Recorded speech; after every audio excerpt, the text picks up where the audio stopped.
Hello बच्चा party. In previous class हमने देखा था example number 1 of chapter number 12 atom, जो काफ़ी कॉन्सेप्ट बेस्ड क्वेश्चन था और उसे समझना थोड़ा मुश्किल था, बट मैंने आपको काफ़ी अच्छे तरीके से समझाने की ट्राई की थी और आई होप आपको अच्छा लगा होगा। और डेफिनेटली बच्चा पार्टी, अगर आपको ये वीडियोस अच्छे लग रहे हैं तो please like this video and share with your friends. तो चलिए बच्चों, इन दिस क्लास हम बात करने वाले हैं एग्जाम्पल नंबर 2 के लिए। तो जल्दी से स्टार्ट करते हैं एग्जाम्पल नंबर 2 को। क्वेश्चंस कह रहा है बच्चों, in a Geiger Marsden experiment what is the distance of closest approach. अब देखिए बच्चों, इन दिस क्वेश्चंस हमें distance of closest approach find out करना है to the nucleus of a 7.7 mega electronvolt alpha particles before it comes momentarily to rest and reverse its direction. अब देखिए बच्चों, ये जो क्वेश्चन है वो काफ़ी इंपॉर्टेंट है और एनसीईआरटी में डेफिनेटली आ सकता है। क्यों आ सकता है? तो उसका भी एक रीज़न है कि देखिए ये जो क्वेश्चन है, अगर इस क्वेश्चंस को आपको सिंप्लीफाई करना है बच्चों, तो सबसे पहले तो आपको गाइगर मास्टन का जो एक्सपेरिमेंट था वो पता होना चाहिए। यानी कि एक ही एग्जाम्पल में आपको थियरी का भी नॉलेज होना चाहिए और न्यूमेरिकल कॉन्सेप्ट भी क्लियर होने चाहिए, राइट है। तो चलिए सबसे पहले हम बात करते हैं गाइगर मास्टन एक्सपेरिमेंट।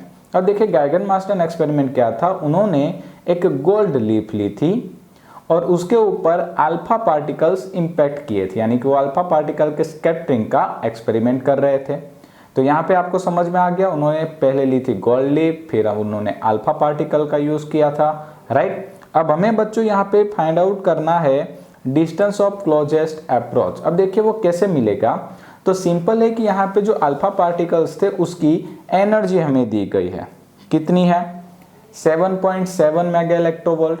अब ये जो एनर्जी है बच्चों, वो अल्फा पार्टिकल के पास काइनेटिक एनर्जी के फॉर्म में होगी।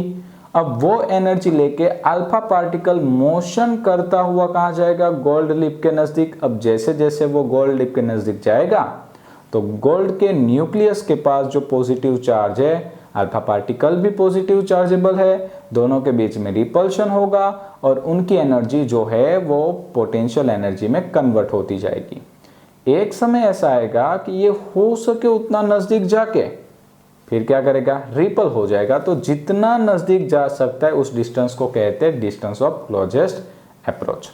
यानी कि हम ऐसा कह सकते हैं कि जब अल्फा पार्टिकल की टोटल काइनेटिक एनर्जी कन्वर्ट हो जाएगी पोटेंशियल एनर्जी में, तो टोटल एनर्जी हो गई जीरो, और टोटल एनर्जी अगर जीरो हो गई, अब उसकी मोशन रुक जाएगी, राइट है। तो चलिए हम बात करते हैं distance of closest approach, right बच्चों। डिस्टेंस ऑफ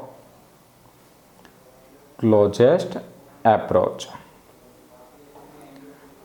चलिए तो हम यहाँ पे लेंगे इसको, कितनी एनर्जी दी थी हमने, तो energy is equal to 7.7 mega electronvolt. ये काइनेटिक फॉर्मेशंस में होगी, इसको हम कन्वर्ट कर देते हैं पोटेंशियल एनर्जी में।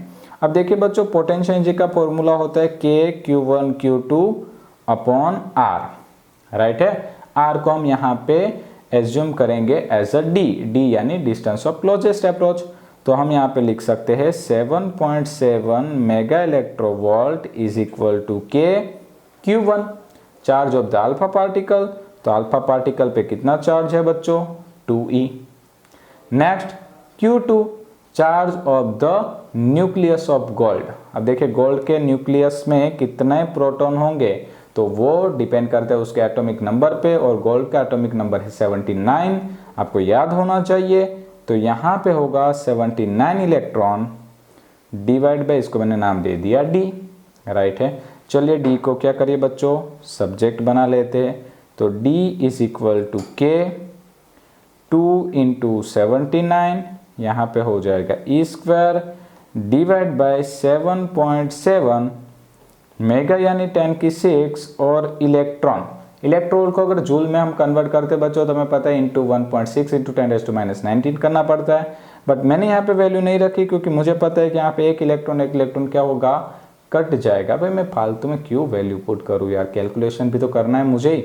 चलिए तो अब वैल्यू पुट करते हैं। यहाँ पे देखिए K की वैल्यू आपको पता ही होगी, 9 इंटू 10⁻9 इंटू 2 इंटू 79 इंटू, अब देखिए एक इलेक्ट्रॉन जो है वो कट गया था बट एक बचा है, तो यहाँ पे मैं लेता हूँ 1.6 इंटू 10 की पावर -19 डिवाइड बाय 7.7 इंटू 10 की 6। ठीक है बच्चों, चलिए अब जल्दी से कैलकुलेटर को यूज़ करिए और जल्दी से आंसर लेके आइए। और यहाँ पे बच्चे लोग आंसर आ जाएगा 295.48 इंटू 10 की पावर -16 मीटर। राइट है। चलिए थोड़ा सा अच्छे फॉर्मेशंस में लिख देते। तो मैं यहाँ पे लिख सकता हूँ 29.548 इंटू 10 की पावर -15 मीटर। और हम जानते हैं कि 10 की पावर -15 मीटर यानी कि फर्मी। तो मैं यहाँ पे लिख सकता हूँ 29.548 फर्मी। और अगर हम इसको बच्चे लोग राउंड अप करते हैं, ठीक है ना, 11 स्टैंडर्ड में आता था ना राउंड अप करना, तो अगर 8 को राउंड अप किया तो आगे 1 प्लस हो जाएगा, तो 5 आया। 5 को राउंड अप किया तो आगे देखिए ऑड नंबर है तो +1 हो जाएगा, तो 6 आएगा। और 29.6 तो बच्चे लोग हम यहाँ पे अप्रोक्स लिख सकते हैं 30 फर्मी। तो ये आ गया मेरा करेक्ट आंसर। और मुझे मिल रहा है distance of closest approach D is approx 30 Fermi. और इसी के साथ बच्चा पार्टी ये एग्जाम्पल यहाँ पे फिनिश होता है। आई होप कि ये कैलकुलेशन बेस्ड क्वेश्चंस के साथ साथ थियरिकल कॉन्सेप्ट भी आपको अच्छा लगा होगा। तो इन नेक्स्ट क्लास बच्चे लोग हम मिलेंगे एग्जाम्पल नंबर 3 के साथ। Thank you.